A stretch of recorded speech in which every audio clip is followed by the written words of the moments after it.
الحمد لله وكفى وسلام على عباده الذين اصطفى أما بعد فأعوذ بالله من الشيطان الرجيم بسم الله الرحمن الرحيم قالوا إنا إلى ربنا منقلبون سبحان ربك رب العزة عما يصفون وسلام على المرسلين والحمد لله رب العالمين اللهم صل على سيدنا ومولانا محمد وعلى آل سيدنا ومولانا محمد وبارك وسلم اللهم صل على سيدنا ومولانا محمد وعلى آل سيدنا ومولانا محمد وبارك وسلم اللهم صل على سيدنا ومولانا محمد وعلى آل سيدنا ومولانا محمد وبارك وسلم.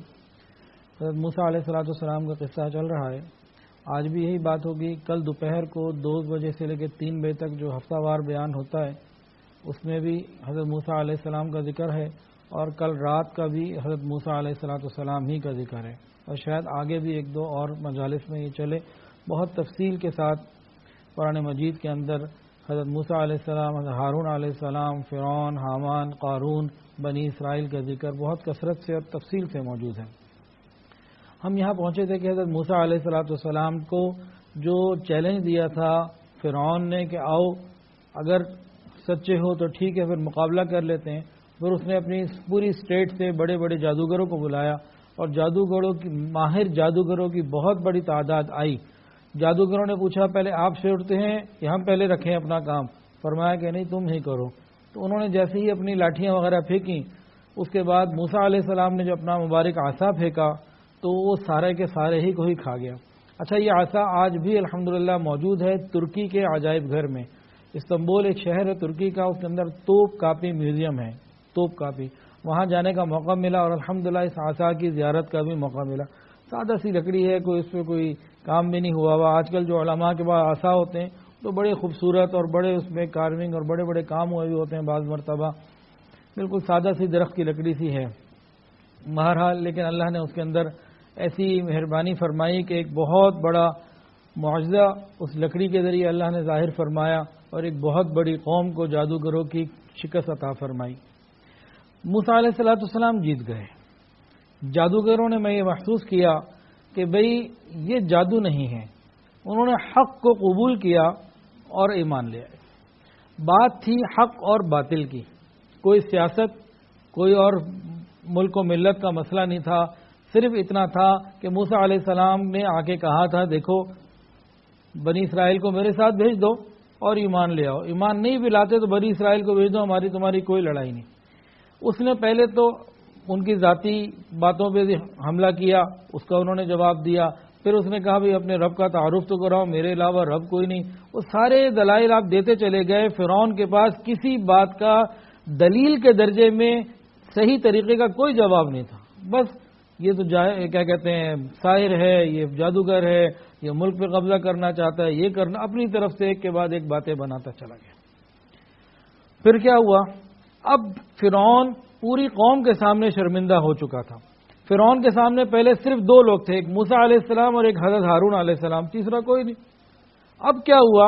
اب سارے وہ جادوگر جو خود اقتدار کا حصہ تھے اور ملک کے اندر ان کا ایک رعب تھا، ایک حیثیت تھی، وہ سارے دشمن ہو گئے.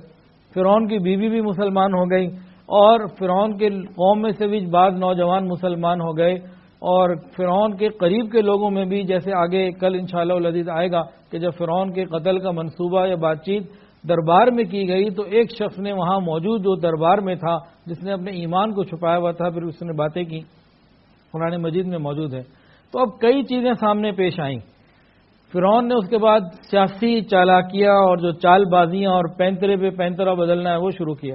معاملہ تھا حق اور باطل کا، دلائل کی بات تھی، لیکن وہ اس کے بعد الزام تراشی پہ اور پھر بدترین جو اخلاق ہوتے ہیں نا فرعون اور آل فرعون. پہلے بھی یہی تھا، آج بھی یہی ہے بالکل. اب فرعون نے کیا کچھ شروع کیا، اس کو تو بڑا غصہ آیا. اس نے سب سے پہلے تو موسیٰ علیہ السلام کے اس اثر کو ختم کرنے کے لیے جادوگروں کے اوپر یہ الزام لگایا کہ تم نے تو موسیٰ علیہ السلام سے مل کے یہ سارا کچھ کیا ہے، پہلے تمہاری پلاننگ تھی یہ، حالانکہ بلایا خود تھا. یہ دیکھیں اس کی سیاسی چالاکیاں کیسی تھیں. اس کے بعد کہنے لگا کہ تم مجھ سے پوچھے بغیر ایمان لے آئے ہو، تمہاری یہ ضرورت، اب دیکھنا تمہارے ساتھ میں کرتا کیا ہوں. اس کے بعد اس نے اپنی باتوں سے، چالاکیوں سے وہ بات جو حق اور باطل کی حق ظاہر ہو چکا تھا، باطل مغلوب ہو چکا تھا، موسیٰ علیہ السلام کو اللہ ایک فتح عطا فرما چکے تھے، اس سارے تاثر کو ختم کرنے کے لیے اس نے کہا کہ یہ تو تم اپنے لوگوں کو کہا کہ یہ تو تمہیں اپنے ملک سے نکالنے کے لیے آئے ہیں، یہ تو مصر کے اوپر قبضہ کرنا چاہتے ہیں، یہ چاہتے ہیں کہ تمہیں نکال دیں یہاں سے، حالانکہ اس بات کا کوئی وجود ہی نہیں، کہیں پہ کوئی وجود نہیں۔ اس طرح کی وہ چالاکیاں کرتا رہا اور شور مچاتا رہا۔ بہرحال اس نے اس قسم کی باتوں سے، اس قسم کا جو پروپیگنڈا ہے اس سے اپنے لوگوں کو تو سمجھانے کی کافی کوشش کی، اور اس نے کہا کہ ان جادوگروں کو تو میں ایسی سزائیں دوں گا، یہ یاد رکھیں گے، ایک طرف کا ہاتھ کاٹوں گا، ایک طرف کی پاؤں کاٹوں گا۔ کیونکہ پہلے اس قسم کی سزائیں دیتا رہتا تھا تو لوگ سمجھتے تھے کہ واقعتاً یہ ظالم ہے، جابر ہے، یہ جو کہتا ہے کر گزرے گا۔ تو فرعون کی قوم کسی درجے میں اس کے پروپیگنڈے میں آنے لگ گئی۔ اب دیکھیے، غور کیجئے، جب ایسی پریشانیاں آئیں، جب ایسی تکلیفیں آئیں، وہ کون سی قوت ہے جو مسلمان کے کام آتی ہے؟ اس وقت کا فرعون ہو یا آج آل فرعون، ان کا پروپیگنڈا یہی ہوتا ہے۔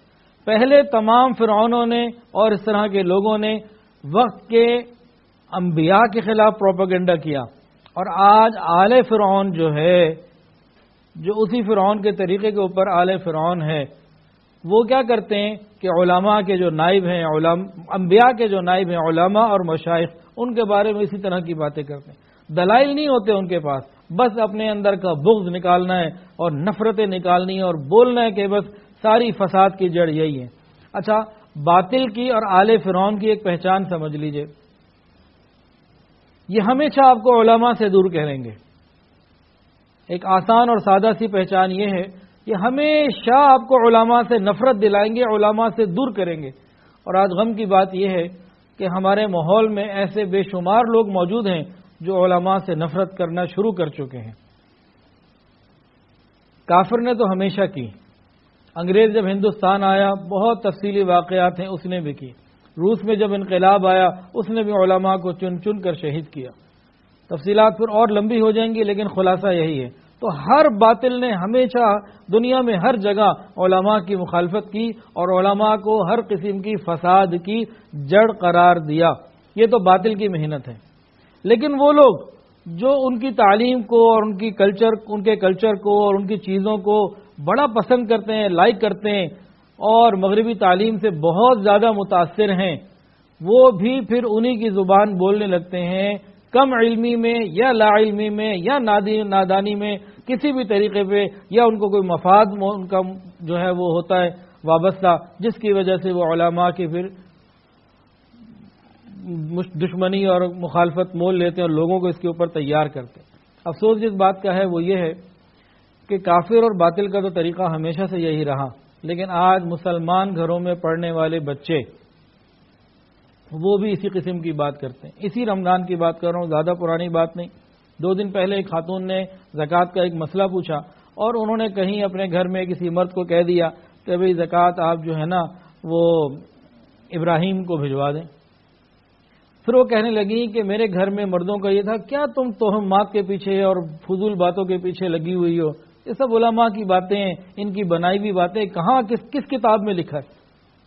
کہاں لکھا ہے؟ سب ایسے ہی بولتے رہتے۔ یہ دیندار گھرانے میں ایک نوجوان جو مغربی تعلیم یافتہ ہے اس کی بات ہے۔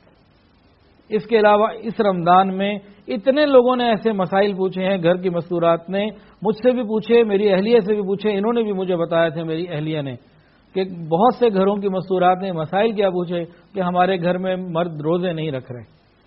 اب دوپہر کے وقت میں ہم روزے سے ہیں، کیا ہم دوپہر کو وہ چائے مانگ رہے ہیں، کھانا مانگ رہے ہیں، چیزیں مانگ رہے ہیں، ہم انہیں دیں کہ نہ دیں؟ دیں تو گناہگار ہوتے ہیں کہ نہیں ہوتے؟ اور انہیں سمجھانے لگو تو پھر وہ بھی یہی کہتے ہیں کہ سب یہ علماء کی بنائی ہوئی باتیں، کہاں لکھا ہے؟ کون سی کتاب میں لکھا ہے؟ جہاں لکھا ہے وہ پڑھنا نہیں، جہاں لکھا ہے جنہوں نے وہ پڑھانا ہے ان کے پاس جانا نہیں، تو ملے گا کہاں پہ؟ یہ آپ کو باطل تو نہیں بتائے گا، یہ کافر تو نہیں بتائے گا، یہ ان کے زیر اثر میڈیا تو نہیں بتائے گا، یہ تو علماء نے بتانا ہے کہاں لکھا ہے۔ تو اس وقت بہت جو مسئلہ آ چکا ہے کہ ہمارے نوجوانوں کے اندر علماء سے دوری ڈال دی گئی ہے۔ یہ ہمیشہ فرعون اور آل فرعون کا طریقہ رہا، پروپیگنڈا، اور فرعون نے بھی یہی سب کچھ کیا کہ یہ تو تمہیں نکالنے کے لیے آئے ہیں۔ لیکن اب ایمان والے بچے کیسے؟ اس کو دیکھیے، اس پہ غور کیجئے۔ یہ جادوگر جو مقابلے سے پہلے فرعون کو خدا مانتے تھے، گندے پلید اور ناپاک لوگ تھے، لیکن فوراً ہی جب حق کو قبول کر لیا اور اللہ نے دل کو کھول دیا، خوف خدا پیدا ہو گیا، آخرت کی فکر پیدا ہو گئی، اللہ رب العزت سے ایک تعلق پیدا ہو گیا۔ تو جب یہ چیزیں آ گئیں تو جس فرعون سے تھوڑی دیر پہلے ڈرتے تھے، جس کو سجدے کرتے تھے، اسی کو کہنے لگے جب اس نے دھمکیاں دی نا، کہا کیا کر لو گے تم؟ زیادہ سے زیادہ جان سے مار دو گے؟ مار دو، اس کے علاوہ تو تم کچھ نہیں کر سکتے۔ انا الی ربنا منقلبون، ہم تو اللہ سے ملنے چلے جائیں گے، تم دنیا میں زیادہ سے زیادہ جان سے ہی مار دو گے نا، اور کیا مارو اور کیا کرو۔ یہ ایمان ہوتا ہے۔ اس کے بعد انہوں نے دعا کی جادوگروں نے، ربنا افرغ علینا صبرا وتوفنا مسلمین، اے ہمارے پروردگار ہمیں کامل صبر عطا فرما، یعنی استقامت بھی عطا فرما، اور مسلمان ہونے کی حالت میں ہی ہمیں موت عطا فرما۔ یعنی اگر کوئی ہمارے اوپر کسی قسم کا بھی ظلم کرے، اللہ ہمیں صبر اور استقامت عطا فرمانا، خاتمہ ایمان پہ عطا فرما۔ یہ نعمت مانگنے والی بھی ہے، اور یہ وہ نعمت ہے جس کو مل جائے فکر آخرت، خاتمہ ایمان کی فکر، صبر، استقامت، اللہ رب العزت سے تعلق، دینداری، یہ نعمتیں جن کو مل جائیں وہ دنیا کی ہر مصیبت کا بڑی آسانی سے مقابلہ کر لیتے ہیں۔ اب ذرا سنیے، جنگ عظیم کے بعد یورپ والوں نے ایک رپورٹ شائع کی، ایک کمیشن بنایا گیا اس کی تفصیلات کے لیے۔ تو اس کمیشن نے اپنی رپورٹ میں لکھا تھا کہ جو مسلمان اللہ اور آخرت پر یقین رکھتے ہیں، یہی وہ قوم ہے جو میدان جنگ میں سب سے زیادہ بہادر ہے اور ہر پریشانی اور مصیبت کو بڑے شوق سے قبول کر لیتی ہے اور برداشت کر لیتی ہے۔ یہی وجہ ہے اگر ہمارے اندر کوئی بھی محکمہ ہو، کوئی بھی ادارہ ہو، دینی، تعلیمی، انتظامی یا پولیس یا فوج، کسی بھی قسم کا کوئی بھی دنیا کا ادارہ ہو، کسی بھی اعتبار سے، اگر اس ادارے والوں میں دینداری ہو اور خوف خدا ہو، یہ جو چیز انسان کو قوت دیتی ہے، اور یہ دو چیزیں جو انسان کو آگے لے جاتی ہیں، کوئی اور چیز اتنا آگے نہیں لے جا سکتی۔ دینداری ہو اور آخرت کی فکر ہو۔ جب کسی افسر کو اپنی سیٹ پہ بیٹھے ہوئے اس کے بعد دینداری بھی ہو اور قیامت کے دن یہ بھی معلوم ہو کہ مجھے ہر بات کا جواب اللہ کو دینا ہے، یہ دو نعمتیں جب مل گئیں تو بس پھر سارے مسئلے آسان ہو جاتے ہیں۔ اچھا، فرعون کے بارے میں آتا ہے کہ اس نے اس قسم کے سیاسی جھوٹ، چالاکیاں اور پینترے بدلے اور قوم کو بہت ساری چیزوں سے یہ بھی کہا کہ تم نے دیکھتے کہ میرے نیچے اتنی نہریں بہہ رہی ہیں اور کتنا میرا روب، دبدبہ اور سارا کچھ، اور یہ اس کو تو بات کرنی نہیں آتی۔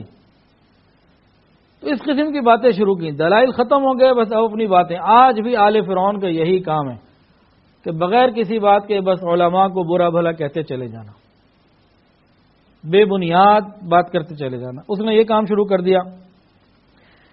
فرعون موسیٰ علیہ السلام کے اتنے خوف میں آ چکا تھا، باہر سے تو بول رہا تھا، اندر سے بہت ہیبت زیادہ تھا۔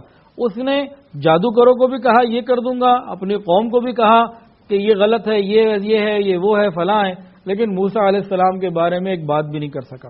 سعید ابن جبیر رحمۃ اللہ علیہ فرماتے ہیں کہ فرعون کا یہ حال ہو گیا تھا کہ موسیٰ علیہ السلام کو دیکھتا تو بعض مرتبہ اس کا پیشاب ہی نکل جایا کرتا، اتنا پریشان ہو گیا تھا۔ جب فرعون کے بارے میں، موسیٰ علیہ السلام کے بارے میں فرعون نے کچھ نہیں کہا نا، تب ان کے لوگوں نے کہا کہ بھئی آپ کیا کر رہے ہو، یہ ساری باتیں ٹھیک ہیں، جادوگروں کے لیے سزائیں، یہ وہ ہر چیز پروپیگنڈا ٹھیک ہے، کہ اتذر موسیٰ وقومہ لیفسدوا فی الارض، کیا تم موسیٰ علیہ السلام کو ویسے ہی چھوڑ دو گے تاکہ جو کچھ کرنا چاہتے ہیں کرتے رہیں؟ اور الفاظ کیا ہے ان کے کہ زمین کے اوپر فساد پھیلاتے رہیں، لیفسدوا فی الارض، لیفسدوا فی الارض۔ یہ ہمیشہ رہا ہے کہ اہل باطل نے اہل دین کو ہمیشہ یہی کہا، لیفسدوا فی الارض، کہ زمین پہ فساد پھیلاتے ہیں۔ علماء کو فسادی کہنا اور دین کے کام کو فساد اور جہالت، یہ ہمیشہ فرعون اور آل فرعون کا طریقہ رہا ہے، آج بھی اسی طرح ہے، بالکل کوئی تبدیلی اس میں نہیں آئی۔ فرعون نے اس کے بعد جب یہ بات سنی نا اپنے ہی ساتھیوں کی، اب کچھ تو جواب دینا تھا، یعنی کہ فکر نہ کرو، سنقتل ابناءهم ونستحيي نساءهم وإنا فوقهم قاهرون، کوئی پریشانی کی بات نہیں، ہم دوبارہ سے وہ فیصلہ نافذ کر رہے ہیں، آج کے بعد بنی اسرائیل میں جو بچہ پیدا ہو سب کو قتل کر دو اور بچیوں کو چھوڑ دو، کسی کو نہیں چھوڑنا، ساروں کو قتل کر دو۔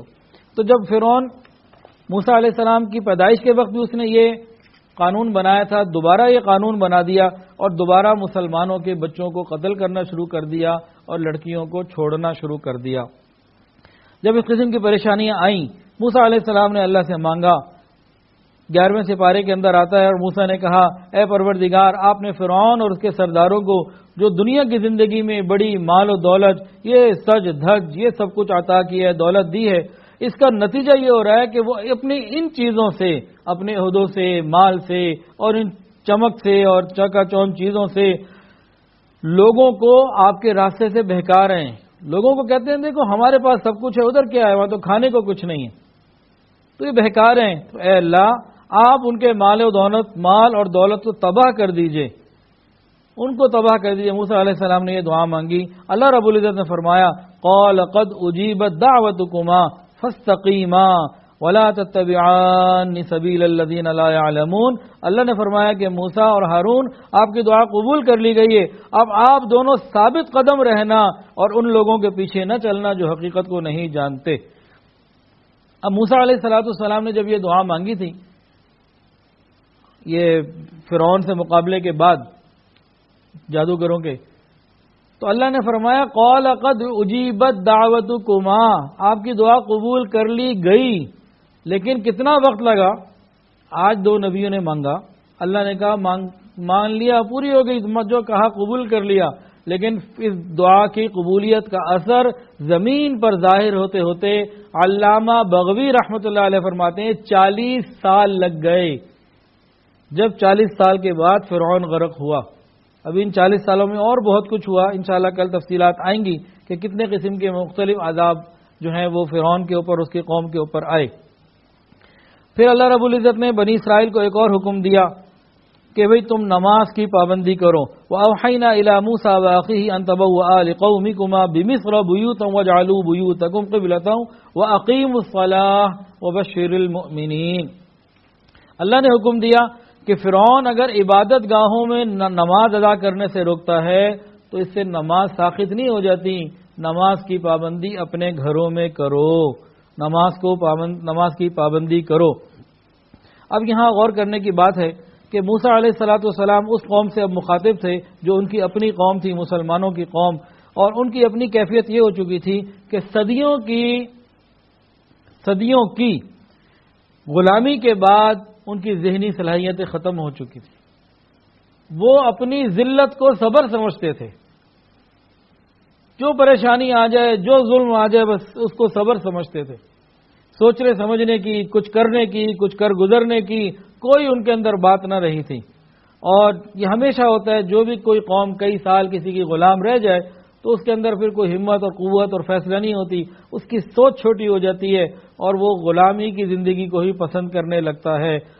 تو قوم کو جب موسیٰ علیہ السلام نے بات بتانی شروع کی، اللہ کی دعوت دینی شروع کی، نیک اعمال کی دعوت دینی شروع کی، تو قوم آگے سے پھر کہنے لگی، موسیٰ علیہ السلام نے ان کو سمجھایا، اے قوم اللہ سے مدد چاہو اور صبر کرو، بلا شبہ زمین اللہ کی ہے، وہ اپنے بندوں میں سے جسے چاہتا ہے وارث بنا دیتا ہے۔ اب بنی اسرائیل یہ موسیٰ علیہ السلام ہی کو کہنے لگی، قالوا اوذینا من قبل ان تأتینا ومن بعد ما جئتنا، ارے موسیٰ تمہارے آنے سے پہلے بھی ہم مصیبت میں تھے، تمہارے آنے کے بعد بھی مصیبت میں، ہمیں کیا فائدہ ہوا تمہارے آنے کا؟ تو موسیٰ علیہ السلام ان کو سمجھاتے رہے اور اللہ رب العزت نے حکم دیا وَأَقِيمُوا الصَّلَاةَ، ان سے کہو اپنے دین کو ٹھیک کریں، اپنے اعمال کو ٹھیک کریں، اور اپنا تعلق جو رب کے ساتھ ہے، جو یوسف علیہ السلام کے زمانے میں تمہارے باپ دادا پردادا کا تھا، اس تعلق کو واپس لے کر آؤ اور اپنے اعمال کو تم ٹھیک کرو، اس کے بعد تمہاری بات بنے گی۔ تو موسیٰ علیہ السلام نے ان کو دین کی، نماز کی طرف تلقین کی۔ پہلے زمانے میں، پچھلی امتوں میں عبادت خانے بالکل خاص ہوا کرتے تھے، کہیں دائیں بائیں نماز پڑھنے کی اجازت نہیں تھی۔ اس امت کو اللہ کے محبوب صلی اللہ علیہ وسلم کی برکت سے اللہ نے اجازت دے دی، پوری زمین میں جہاں چاہے نماز ادا کر سکتا ہے۔ وہ پہلے خاص جگہ بناتے تھے، فرعون کیا کرتا تھا، ان خاص جگہوں کو توڑ دیتا تھا، وہ عبادت خانوں میں اس زمانے میں جو مسجدیں تھیں ان کی، وہاں جانے نہیں دیتا تھا، پابندیاں لگاتا تھا، روک لگاتا تھا۔ تو موسیٰ علیہ السلام نے قرآن کے حکم کے مطابق بمصر بیوتا، قرآن میں حکم آیا، اللہ نے فرمایا کہ ان سے کہو کہ اپنے گھروں میں ہی مسجدیں بنا لیں۔ ان کو اگر مسجد نہیں جانے دیے جا رہا، فرعون اور آل فرعون مسلمانوں کو روک رہے ہیں مسجد میں جانے سے، تو یہ اپنے گھروں میں نماز ادا کریں، اپنے اعمال اور اخلاق کو اور اپنے دین کو ٹھیک کر لیں، اللہ کے ساتھ رابطے کو، واسطے کو ٹھیک کر لیں، اللہ مہربانی فرما دیں گے۔ تو پھر اس کے بعد انشاءاللہ کل مزید باتیں آئیں گی کہ کس کس طریقے سے اور کیا کیا معاملات آئے، اللہ تعالی ہمیں بھی صحیح سمجھ عطا فرمائے۔ اب ایک چیز کو ذکر کر کے انشاءاللہ بات کو مکمل کروں گا۔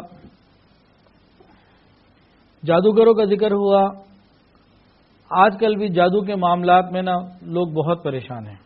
اس کے اوپر الحمدللہ میرا ایک بیان ہے تقریباً 1 گھنٹے کا، قرآن مجید کی آخری 2 سورتوں کے اوپر، قل اعوذ برب الفلق اور قل اعوذ برب الناس۔ وہ کسی کو چاہیے ہو تو میرے سے واٹس ایپ پہ رابطہ کر کے جو ہے وہ بیان لے لیں، اس میں بہت تفصیلات ہیں۔ لیکن جادو کے علاج کے لیے آپ کو ایک بات میں بتانا چاہتا ہوں کہ جتنے بھی آج کل معاملات ہیں جس کو ہم جادو ہی سمجھ رہے ہوتے ہیں، تو عام طور سے وہ جادو نہیں ہوتا، پریشانیاں ہوتی ہیں، معاملات اللہ تعالیٰ کی طرف سے آزمائشیں آ جاتی ہیں، ہمارے گناہوں کی سزائیں ہوتی ہیں، ہم ہر چیز کو جادو پہ ڈال کے اپنی جان چھڑا رہے ہوتے ہیں۔ ہمیں اپنے معاملے کو اللہ سے درست کرنے کی ضرورت ہے۔ تاہم اگر جادو بھی ہو یا نہ بھی ہو، تب بھی کچھ ایسے اعمال ہیں اگر اس کو ہم پابندی سے کر لیں گے، انشاءاللہ العزیز اگر کسی پہ جادو ہے تو وہ ختم ہو جائے گا، اور اگر نہیں ہے تو وہ محفوظ رہے گا، آسانی میں رہے گا۔ تو 10 چیزیں ہیں۔ سب سے پہلی چیز باوضو رہنا، یہ وضو مومن کا ہتھیار ہے۔ باوضو رہنے کی کوشش کریں، ایک دفعہ وضو ٹوٹ جائے دوبارہ وضو کر لیں، انشاءاللہ اللہ تعالیٰ آسانی فرما دیں گے۔ نمبر 2، غسل جنابت، جیسے ہی غسل واجب ہو جائے فوراً غسل کر لینا، نماز نہ کوئی قضا ہو۔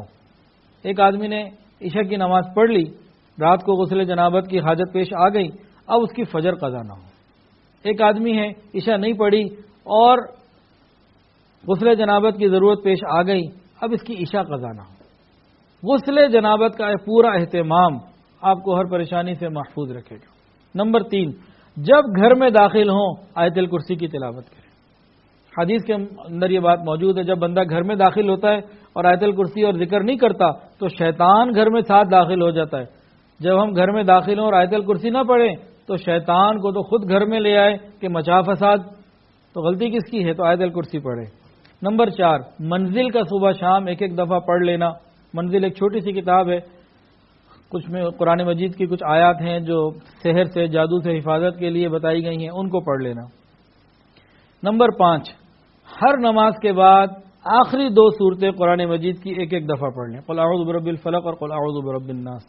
نمبر 6، رات کو سونے سے پہلے ایک سنت عمل ہے وہ کر لیں۔ وہ کون سا عمل ہے؟ آخری 3 سورتیں، قل هو اللہ احد، قل اعوذ برب الفلق اور قل اعوذ برب الناس، ان 3 سورتوں کو پڑھنا ہے۔ طریقہ اس کا سن لیجئے۔ نبی علیہ السلام کے بارے میں آتا ہے کہ رات کو سوتے وقت جب بستر پر آتے تو دونوں ہاتھوں کو ایسے جوڑ لیتے اور یہ تینوں صورتیں ایک دفعہ پڑھ کے زوردار ہاتھ پہ دم کرتے، پھونک مارتے، اور پھر پورے جسم پہ، چہرے پہ، سر پہ، جہاں جہاں آسانی سے ہاتھ جا سکتا ہے تو پورے جسم پہ ہاتھ پھیر لیتے۔ ایک دفعہ ہو گیا، دوبارہ اسی عمل کو دہراتے، تیسری مرتبہ اسی عمل کو دہراتے۔ تو 3 مرتبہ اگر یہ عمل کر لیں گے، مشائخ نے لکھا ہے کہ سنت بھی ہے، نبی علیہ السلام خود کرتے تھے، اگر کسی وجہ سے تھکن کی وجہ سے، بیماری کی وجہ سے نہ کر پاتے، امی عائشہ کرتی تھیں نبی علیہ السلام کے لیے۔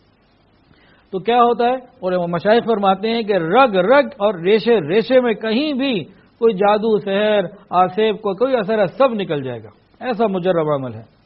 نمبر 7، بیت الخلاء میں جانے سے پہلے دعائیں ضرور پڑھیں۔ جو دعائیں اللہم انی اعوذ بک من الخبث والخبائث، دعا مانگ کر اندر جائیں۔ اندر شیاطین ہوتے ہیں، جنات ہوتے ہیں، نبی علیہ السلام نے ہمیں بتایا۔ نمبر 8، کپڑے تبدیل کرتے وقت، اگر ٹوائلٹ کے اندر تبدیل کر رہے ہیں تو جانے سے پہلے دعائیں پڑھ کے جائیں۔ بیڈ روم میں یا کہیں اور جگہ، کوئی اور نہیں ہے، آپ کپڑے تبدیل کر رہے ہیں، جگہ بنی ہوتی ہے گھروں میں بعض لوگوں کے ہاں، تو بہرحال کپڑے تبدیل کرنے سے پہلے، کپڑے پورے اتارنے سے پہلے بسم اللہ الذی لا الہ الا ہو، اللہ کا ذکر، کوئی دعا، اس کو پڑھے، بسم اللہ پڑھ لے۔ نمبر 9، کھانا کھانے سے پہلے بسم اللہ الرحمن الرحیم لازمی پڑھیں. حدیث کے اندر آتا ہے جب بندہ کھانا کھانے لگتا ہے بسم اللہ نہیں پڑھتا شیطان اس کے ساتھ شریک ہو جاتا. تو جب ہم بسم اللہ نہیں پڑھتے کچھ کھانے یا پینے لگتے ہیں تو شیطان کو اپنے ساتھ شریک کر لیتے ہیں. تو کوشش یہ کریں ہر کام سے پہلے بسم اللہ کی عادت ہو جائے, کھانے سے پہلے تو لازمی پڑھ لیں. نمبر 10 18ویں سپارے میں ایک سورت ہے سورہ مومنون, اس کی آخری آیات جو ہیں آخری چند آیات ہیں افا حسبتم سے شروع ہوتی ہیں. افا حسبتم انما خلقناکم عبثا وانکم الینا لا ترجعون. یہ سورت کے مکمل ہونے تک یہ چند آیات ہیں, ان کو صبح شام ہم 3 دفعہ یا 7 دفعہ پڑھ لیں. یہ 10 اعمال اگر ہم کر لیں گے انشاءاللہ العزیز ہمیں کبھی بھی کسی اور کے پاس جانے کی ضرورت نہیں پڑے گی, تو ہمارے گھر ہی کے اندر سارے کام, سارے علاج, ساری چیزیں ہو جائیں گی. دعا کر لیجیے. الحمدللہ رب العالمین صلی اللہ علی النبی الامی الکریم. ربنا ظلمنا انفسنا وان لم تغفر لنا وترحمنا لنکونن من الخاسرین. اللہ ہم آپ کے عاجز مسکین بندے ہیں. اللہ ظاہر میں بندے حقیقت میں نہایت ہی گندے ہیں. یا اللہ ہمارے دلوں کی گندگیوں کو دور فرما, ہمارے سینوں کو اپنے نور سے منور فرما. رب کریم اپنی رحمت سے ہم سب کے تمام صغیرہ کبیرہ اگلے پچھلے ظاہری باطنی گناہوں کو معاف فرما. یا الہ العالمین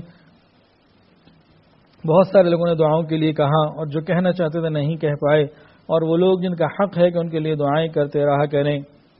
رب کریم سب کے لیے خیر کے فیصلے فرما. یا اللہ ہمیں علماء کے ساتھ اپنی نسبت کو مزید مضبوط کرنے کی توفیق عطا فرما. یا اللہ دعوت اور تبلیغ کے کام کی حفاظت فرما. جہاں اللہ تن خانقاہوں کی حفاظت فرما. تمام مساجد, مدارس, مراکز عربیہ کی حفاظت فرما. اقامت دین کی کوششیں کرنے والوں کی حفاظت فرما. رب کریم ہماری دعاؤں کو قبول فرما. یا الہ العالمین پوری امت کی حفاظت فرما. یا اللہ ہم سب کو رزق حلال, آسان, فراخ اور بابرکت عطا فرما. حرام اور مشتبہ سے محفوظ فرما. یا الہ العالمین بہت سارے لوگوں نے دعاؤں کے لیے کہا اور جو کہنا چاہتے تھے نہیں کہہ پائے, اور وہ لوگ جن کا حق ہے کہ ان کے لیے دعائیں کرتے رہا کریں. رب کریم سب کے لیے خیر کے فیصلے فرما.